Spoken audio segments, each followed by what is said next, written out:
recognizing your recognizing your abilities, recognizing your abilities, therapeutic characteristics, problems addressed, feeling unimportant, being one of the crowd, reacting with anger, wanting attention even if negative, resources developed, wondering how to change, wanting to be nice, learning to use your ability, doing what you can do well, attempting something new when all else fails, discriminating when behaviors are helpful and when not, outcomes offered, positive self evaluation, recognition of abilities, discrimination, contributing to others' well being.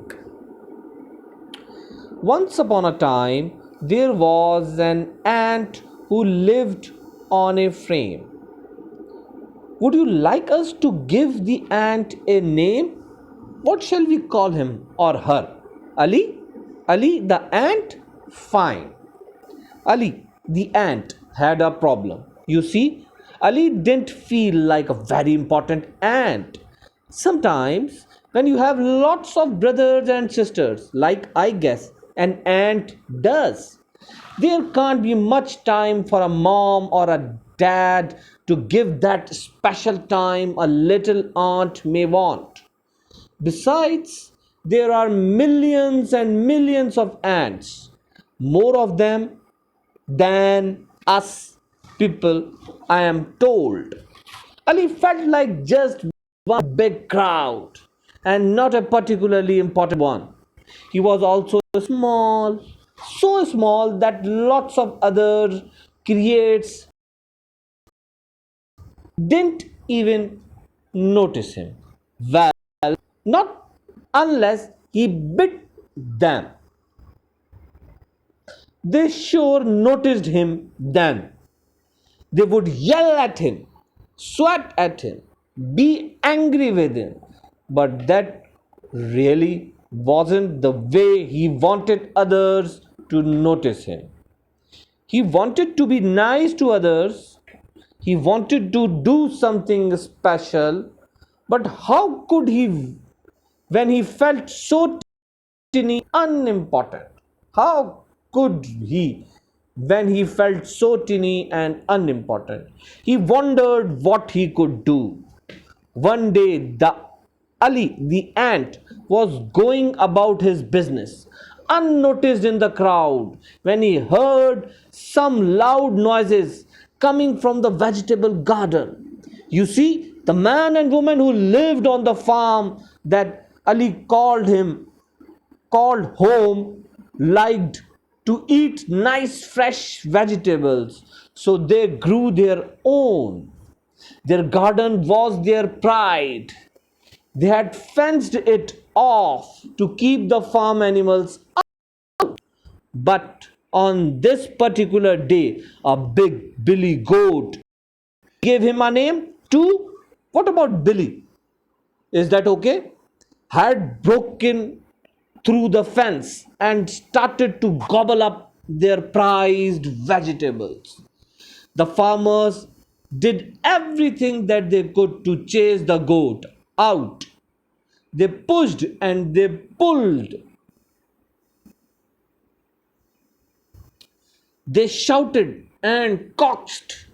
They tried to dangle a carrot in front of Billy, but you remained as stubborn as an old mule and refused to leave. The man and the woman asked the speckled, red combed roaster if he would help. The roaster was big and proud. He ruled the roast in the chicken coop. But when he screeched at the goat, "Get out of the vegetable patch!" Billy refused to go.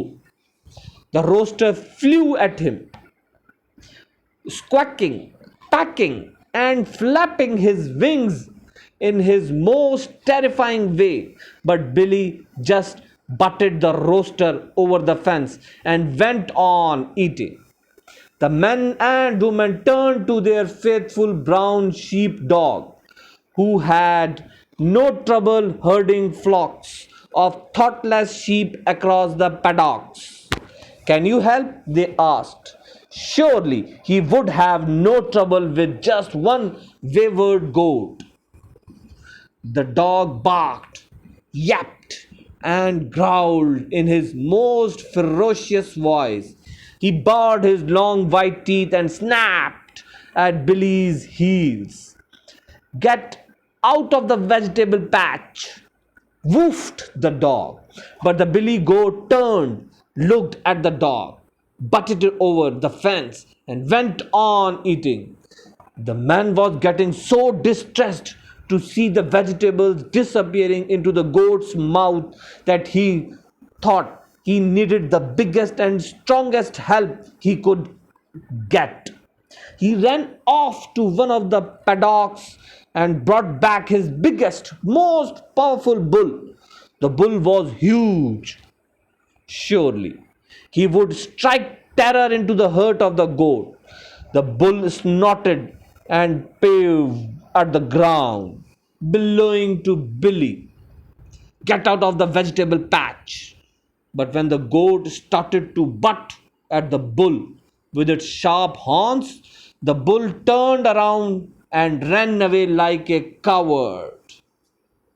As the man and woman stood there, wondering what else they could do, Ali the ant marched up to their feet and asked, "Can I help you?" At first, they didn't even notice where the tinny voice came from.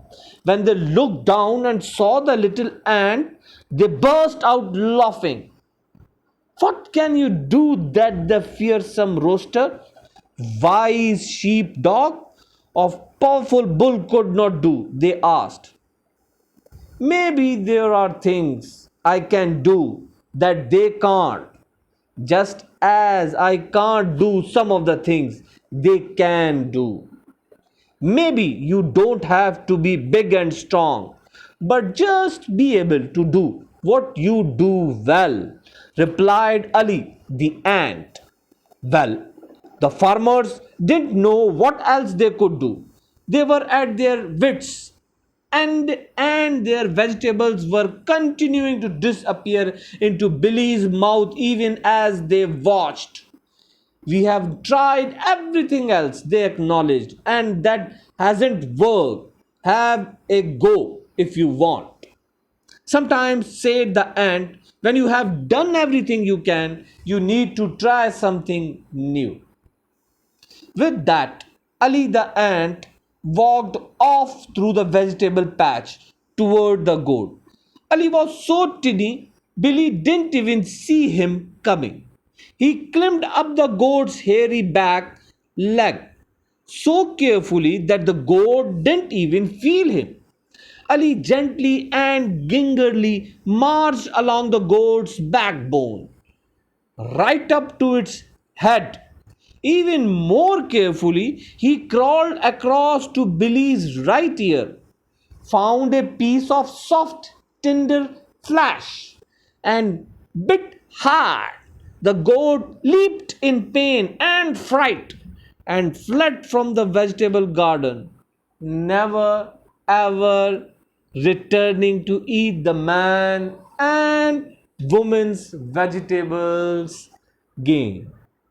Ali felt very important when the farmers thanked him for using his abilities so helpfully and for doing what no other animal had done.